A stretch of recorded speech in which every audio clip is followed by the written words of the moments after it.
At almost the exact moment President Obama took the stage at a Caterpillar plant in Peoria to pitch his stimulus package, Judd Gregg, his Republican nominee to be Commerce Secretary, issued a statement withdrawing his nomination, citing irresolvable conflicts. Late today, he explained why. I realize that to withdraw at this point is really unfair in many ways, but to go forward and take this position and then find myself sitting there and not being able to do the job the way it should be done on behalf of the president, 100%, it would have been an even bigger mistake. In a statement, White House Press Secretary Robert Gibbs said it was Gregg who had pursued the job. He was very clear throughout the interviewing process that despite past disagreements about policies, he would support, embrace, and move forward with the president's agenda. We regret that he has had a change of heart. A top Democratic source on Capitol Hill was more blunt, saying Gregg actively campaigned for the job, then erratically dropped out without warning.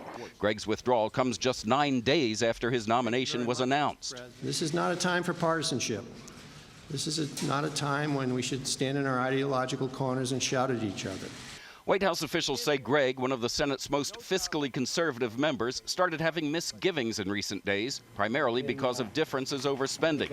Other sources say Gregg was getting, quote, hammered by fellow Republicans for selling out. Gregg is the third of the president's cabinet nominees to withdraw, following Bill Richardson, who was the first choice for Commerce Secretary, and Tom Daschle, who had been Mr. Obama's choice to run the Department of Health and Human Services. In an interview with a local newspaper, the president said Gregg's decision came as, quote, something of a surprise that overshadowed a day that was supposed to be all about selling the stimulus at this Caterpillar plant in Peoria. Katie? Chip Reid. Thanks very much, Chip. Bob Schieffer is our chief Washington correspondent and anchor of Face the Nation. Bob, this seems so strange, particularly the timing. Why do you think Gregg had this sudden change of heart?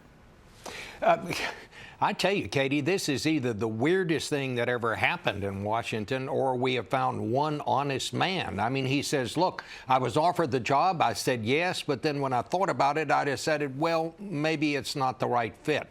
I do know his own party was giving him a lot of static. They felt he was selling out. There was not much support for this stimulus package. But when you think back on it, Katie, surely when they were talking to him about this, the Obama people must have told him what was coming down the road here.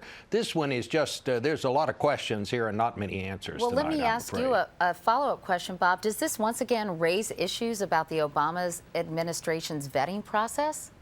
Well, I don't think you can help but do that. I mean, they'll get by this. They'll find a Commerce Secretary. But to have these incidents happening over and over again, this does not help this administration's credibility. There's no other way you can say it. All right. Bob Schieffer in Washington. Bob, thank you.